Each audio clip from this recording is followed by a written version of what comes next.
是誰為愛世人願捨身？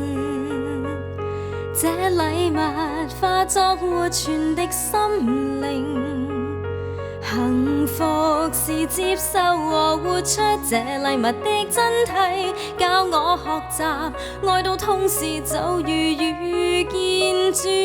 人一生最如緊，豔陽縱使多耀眼，如若沒愛，彷彿天空阻隔了光線的障紋。請潔淨我心眼，長留着愛的恩泉，清澈璀璨。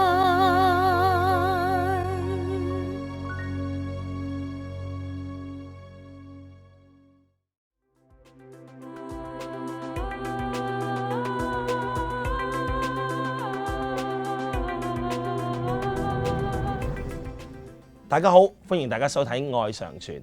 俗語話讀萬卷書不如行萬里路，似乎呢個世界原來我哋去過好多地方咧，真係可能對於成個人生或者對於成個世界嘅運作會有更加深入嘅了解，甚至可能信仰都會有同樣嘅範疇。今日我哋好榮幸能夠請到一位神父，呢位神長佢特別嘅地方就係差不多全個世界有華人居住、有華人出現嘅地方，佢都去過晒嘅。佢係邊個？可能大家都好熟悉噶啦。我哋有彭保祿神父喺我哋身邊。彭神父你好。你好，你好。不知不覺間咧，請所有觀眾好。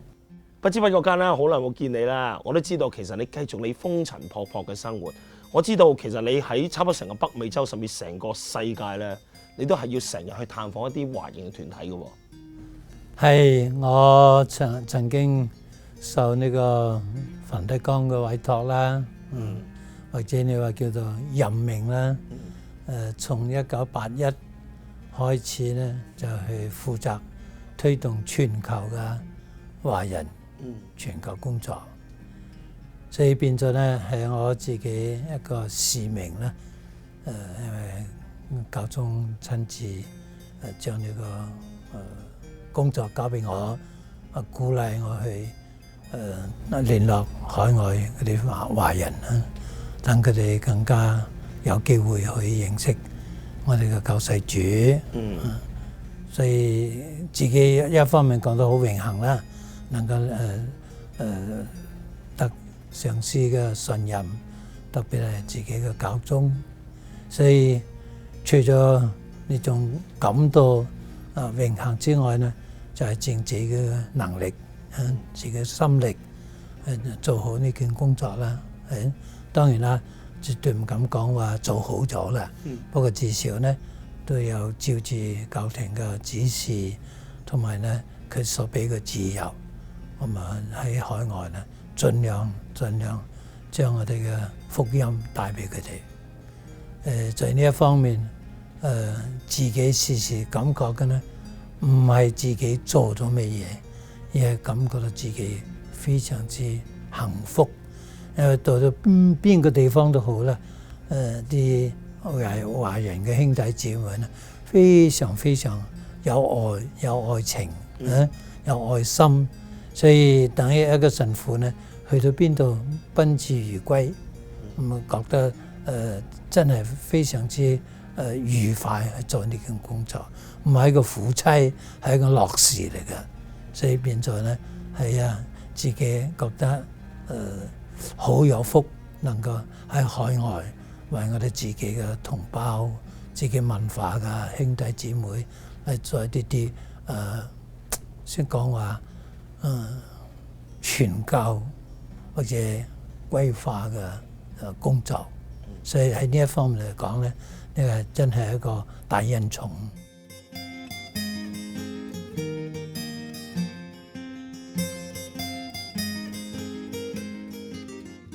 每一個地方咧，除咗講宗教之外，一定要顧到文化嘅問題。等當地嘅可以了解到天主教嘅教義，天主教會咧同我哋中國文化咧冇衝突嘅。所以我哋經常所用嗰啲四書五經啊，係嘛《論語》啊，入邊有好多都係講天嘅事。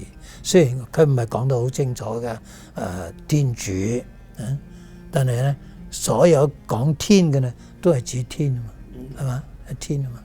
所以有一次呢，我主辦呢個全球嘅海外環傳教嘅牧傳研討會呢，我請咗台灣輔仁大學嘅一個副校長呢，李振蒙籍，佢同我做咗個文字呢，就《論語信仰》。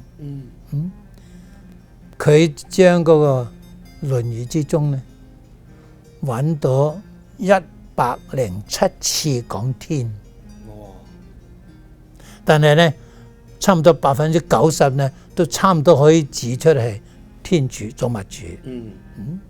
所以佢想用佢嘅自己個文章30頁嘅一篇演講，就想用嗰篇佢嘅演講呢嚟證明啲中國嘅文化呢，絕對唔係反對天主教。而且我哋知道真正入去大陸傳教嘅就係李瑪竇。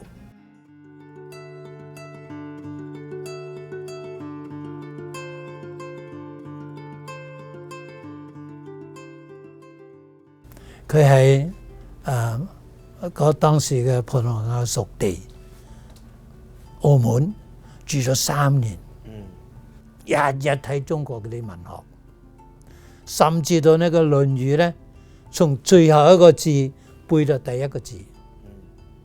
所以佢入咗中國之後呢，嚇死嗰啲中國嘅文人學士，冇人咁樣做過，係咪？你能夠從頭開始背落去已經不得了㗎啦。但係佢從最後一個字背到最先個字，所以嗰啲人非常佩服佢，仲要同佢做朋友，所以佢傳教好方便。佢第一個歸化嘅呢，就係邊個？好出名嘅，係當時做宰相嘅，而且呢以後呢喺上海變成嘅天主教發源地差唔多。徐光啟，聽過呢個名。係啊，一個當時嘅國家嘅宰相，係咪？咁佢呢一聽到呢個李瑪竇講有關於嘅造物主嘅事，有關於個教會嗰啲德行嘅嘢、美德嘅嘢，佢全心信服，所以佢領洗，變咗呢上海呢最大嘅天主教家族，所以一個地方叫做徐家匯，係咪？徐家匯我哋話嘅，就係佢哋喺嗰度開始咗呢啲傳教嘅嘢呢。如果能夠配合當地嘅文化呢，就事半功倍。可以當然啦，傳教最緊要就係天主嘅恩寵啦，係咪？唔係話你自己叻就可以做得傳教嘅工作嘅，唔係㗎，都係天主幫助你，使你嘅言語動聽，使你嘅行為俾人接受，咁啊先至可以做呢啲傳教嘅工作。但係對方信唔信呢？冇法子強迫㗎。其實阿神父，你可唔可以亦都係即係教下我哋，任何教友都好啦。喺現代生活咁繁重咧，唔好話祈禱啦，有時可能有啲人甚至連1個禮拜去1個鐘頭彌撒，佢哋都覺得有困難。但係唔祈禱，我哋又知道好難同天主有個良好嘅關係。咁嗱，你自己本身喺過往嘅牧職，甚至現在嘅牧職，你都係非常之忙啊。但我亦都知道你係一個時常祈禱嘅人，教我哋啲竅門點樣可以抽到時間，係可以同天主建立一個更加好嘅關係啊！我只係用翻你嗰個字眼時間，嗰個時間咧唔係抽，係安排。如果一個人識得安排自己嘅時間咧，一定揾到時間去祈禱嘅，呢一定嘅，係咪？但係如果你冇咁嘅習慣咧，你根本又冇咁嘅選擇咧，當然你唔會去祈禱嘅，係咪？或者有時頭痛啦，去聖堂念下經啦，嗰啲唔係真正嘅祈禱嘅。所以如果你覺得天主咁重要咧，咁你選擇點樣安排時間咧？天主應該第一位，佢唔需要你好多時間㗎，係咪？你將起身嘅時候寶貴嘅幾分鐘祈禱下，係咪？感謝天主保護我一夜平安，更加感謝天主俾我新嘅一日。已經係好好祈禱啦。求天主幫助我今日好好地過啊，唔好犯罪，做多啲愛德嘅工作。咁晚黑咧一樣，你可以念下身邊聖母經啊，然後做一個痛悔經啊，即係求天主原諒啦，一日能夠犯嘅一啲過失啦，甚至罪過啦，係咪？然後求天主保護我一夜平安。呢個已經係最簡單、最需要嘅祈禱，夾埋佢唔使半個鐘頭，20分鐘都得㗎啦，係咪？所以你唔能夠話我冇時間㗎。咁然後咧日間咧睇你做咩工作啦，係咪？你自己諗下，睇電視嘅時間用咗幾多？玩嘅時間用咗幾多？甚至到運動嘅時間用咗幾多？再同天主講嘢，即係念經啦，個時間比一比，你就可以知道點樣去安排少少嘅，或者睇聖經啊，或者祈禱啊。咁啊，事實上咧唔係難，係點樣去揀？講起彭神父啦，你喺羅馬擔任海外華人傳教處主任都咁多年啦，我諗你去過咁多華人嘅團體，一定有好多刻骨銘心嘅事啦。可唔可以同我哋講一兩則，同我哋分享下呢？呢啲講唔盡嘅，講唔盡，因為有一個問題呢，人時時問：彭神父，你去咗咁多地方，邊個地方你最中意㗎？係啊係啊。咁我回答咧話：地方咧對我完全冇意義嘅，係人。但係感謝天主，我去到邊度嗰啲人都咁好，所以話我哋講咧，每個地方都係好，非常好，因為係人同人嘅接觸，先使你對個地方嘅留戀噶嘛，係咪？所以在呢一方面講咧，我有幾個好感動人嘅。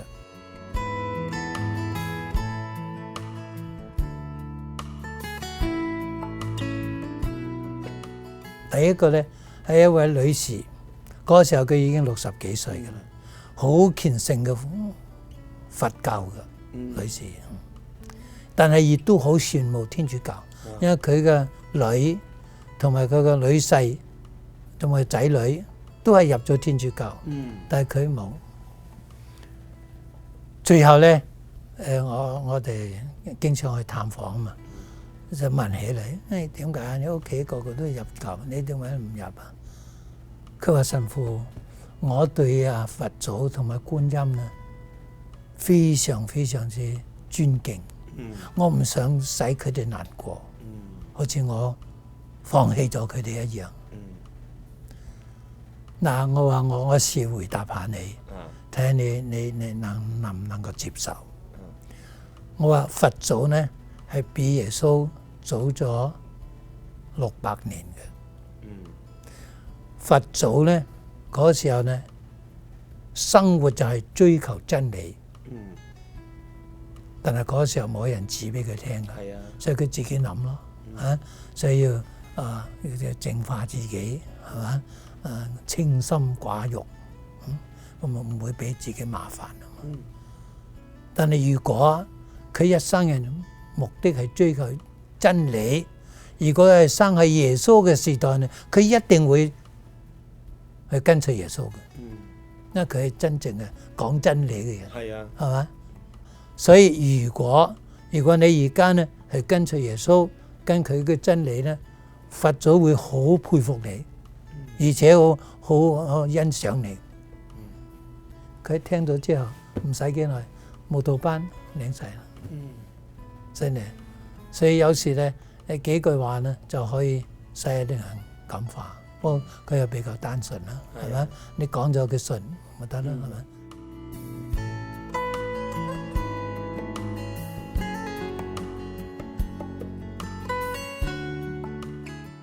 另一個呢係一個媽媽3個仔女，先生唔係天主教嘅，但係佢咧從細路仔開明悟咧。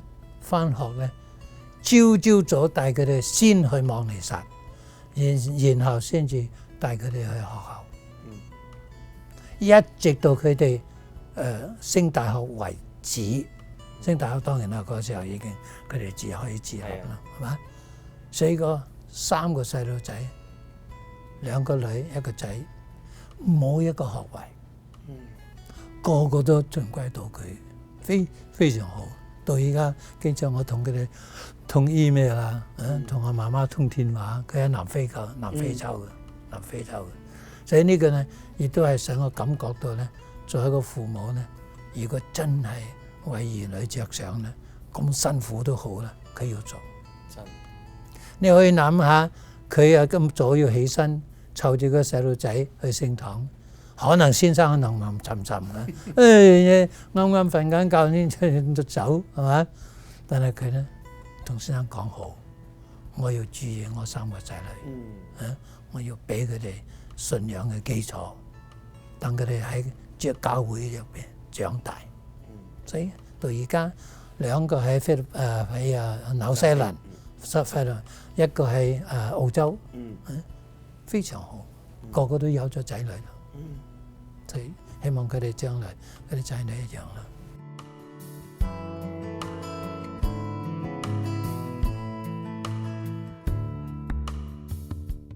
第3個咧，亦都可以講一個係屬於南美洲，亦都係一個相當好嘅家庭。但係個做媽媽嘅咧係好有愛心，幫助窮人。家庭有時候咧會抱怨，你成日都顧住人哋，咁我哋點啊？佢話我時常喺你哋中間，嗰啲人好辛苦，冇人幫，咁我可以幫一幫佢哋，為佢哋好大嘅安慰，係嘛？所以一直佢就幾十年嘅時間都係咁樣做落去。呢種恆心，呢種愛心，呢個感唔感動人？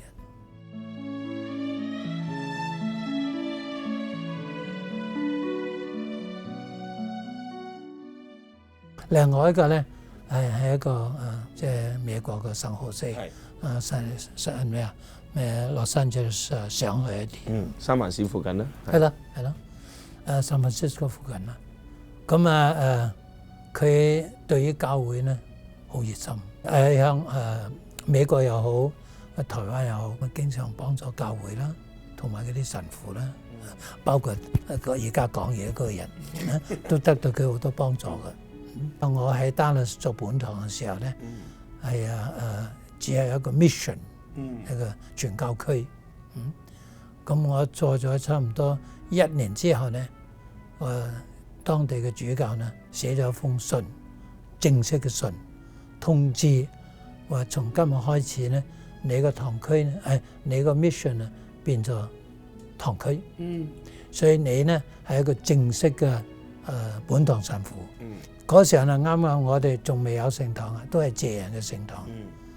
咁嗰啲當地嘅人已經3年前呢就發起想起一間聖堂，不過冇頭冇尾嘅，因為反對嘅人又多，陳情嘅人又多，將嚟整嚟冇晒下文咁。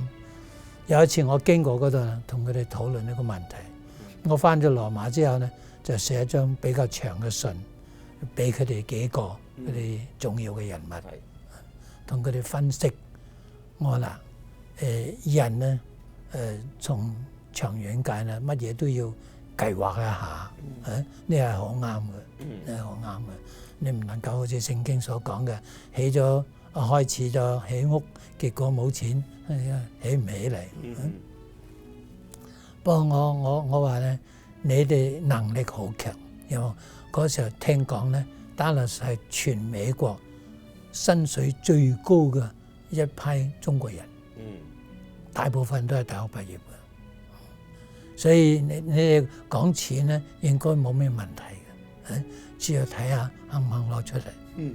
第二咧，你哋要諗，我哋起間聖堂咧，唔係平常人起間鋪頭啊，或者起間屋，係嘛？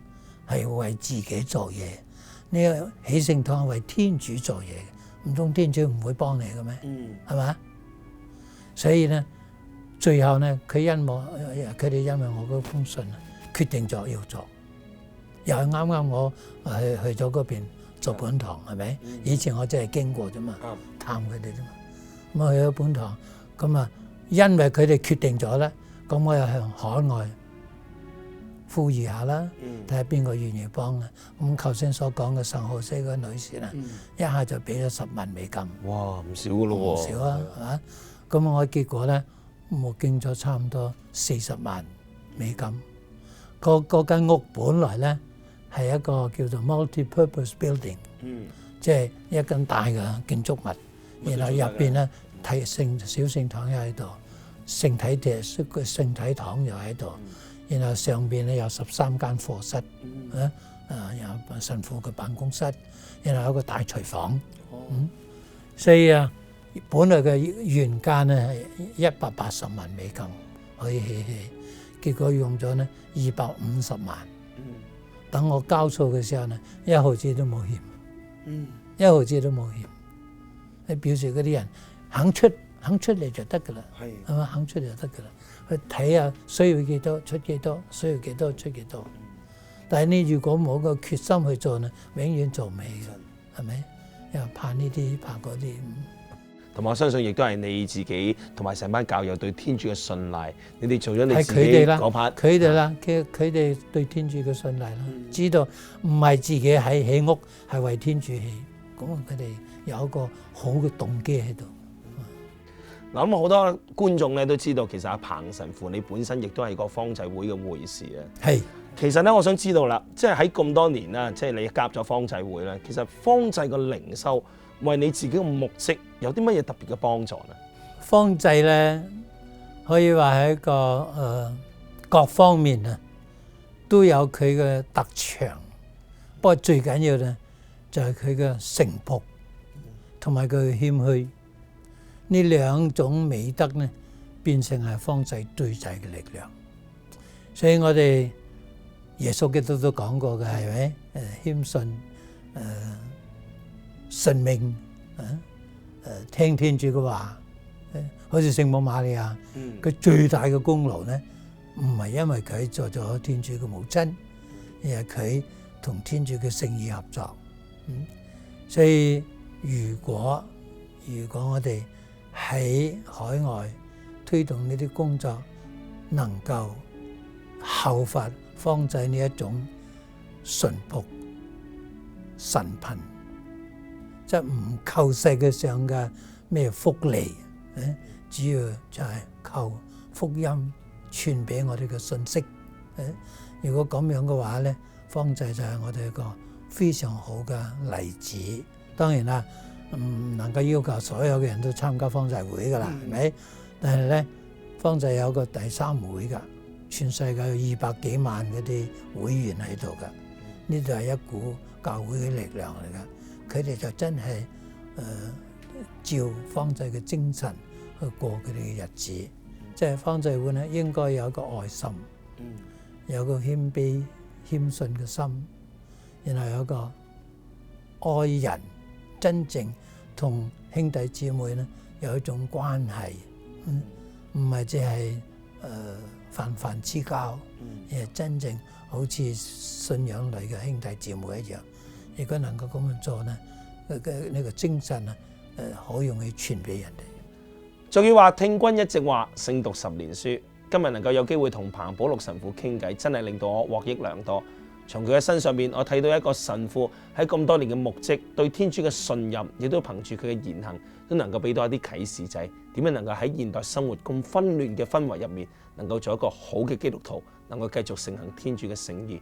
喺呢度咧，亦都代表所有多倫多嘅教友，衷心祝彭神父以後身體健康，同埋最緊要記住就係未來嚟到多倫多嘅時候，多啲上嚟我哋愛常傳嘅錄影廠。多謝晒彭神父。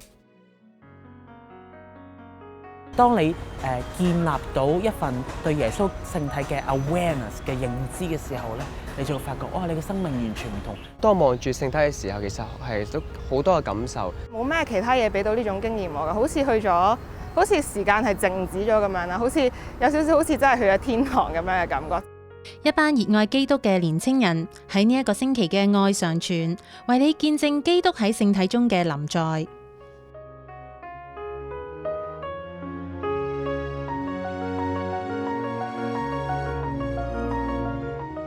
睇完呢一集愛常傳，歡迎大家打我哋嘅熱線電話嚟分享一下你嘅感受或者故事，同時亦請收聽我哋逢星期六嘅電台節目《愛生命》。要購買天主教書籍同信仰靈修禮品，請嚟我哋嘅生命恩泉書社參觀選購。我哋下星期同樣時間再見，天主保佑。